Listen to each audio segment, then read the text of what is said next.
ఒకవేళ మీకు ఎగ్జామ్లో అమ్మోనియం సాల్ట్ ఇస్తే దాన్ని మనం ఎలా ఐడెంటిఫై చేయాలి అనేది చూద్దాము. యాక్చువల్గా కన్ఫర్మేషన్ టెస్ట్ అవన్నీ ఉన్నాయి, కానీ సింపుల్గా మనము ఆ సాల్ట్ని చూసి లేదా దాన్ని అబ్జర్వ్ చేసి ఎలా మనం చేయాలి అనేది ఈ వీడియోలో చెప్పుకుందాము. యాక్చువల్గా మీకు అమ్మోనియం సాల్ట్ ఇచ్చినప్పుడు మీకు ఇచ్చినటువంటి సాల్ట్ స్మెల్ చూడండి. స్మెల్ చూసేటప్పుడు మీ జస్ట్ చాలామంది తప్పు చేస్తూ ఉంటారు, ఇలా అని స్మెల్ చూస్తుంటారు. అలా చేయకూడదు. సాల్ట్ ఇలా తీసుకొని కొద్దిగా మనం ఒక చేత్తో దాని మీద ఉండేటువంటి గాలిని మన ముక్కు దగ్గరికి ఇలా మనము పాస్ చేస్తే దాని నుంచి వచ్చేటువంటి స్మెల్ అమోనియా స్మెల్, అంటే కొద్దిగా ఘాటైన వాసన కలిగి ఉంటుంది. ఇది మీరు ప్రాక్టికల్గా మీ ల్యాబ్లో ఒకసారి ట్రై చేయండి.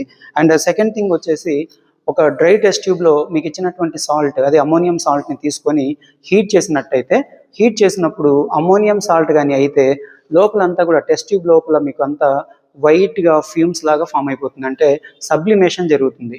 సో అమోనియం సాల్ట్కి ఉండేటువంటి ఒక ప్రత్యేకత ఏంటంటే ఇది సబ్లిమేట్ అవుతుంది. సబ్లిమేషన్ అంటే ఏంటంటే సాలిడ్ స్టేట్ నుంచి డైరెక్ట్గా వేపర్ స్టేట్కి మారడము. టెస్ట్ ట్యూబ్ లోపల గమనించినట్టయితే లోపలంతా కూడా తెల్లగా పొగలాగా మారిపోయి ఉంది, మొత్తం ఫాగ్ లాగా వచ్చేసింది. దీన్ని మనం సబ్లిమేషన్ అంటాం.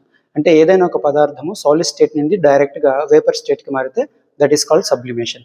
సో ఇలా సబ్లిమేషన్ జరిగితే మీకు ఇచ్చినటువంటి సాల్ట్లో అమోనియం ఉన్నట్టు మనం అనుకోవచ్చు. So it's not a confirmation test, just identification test.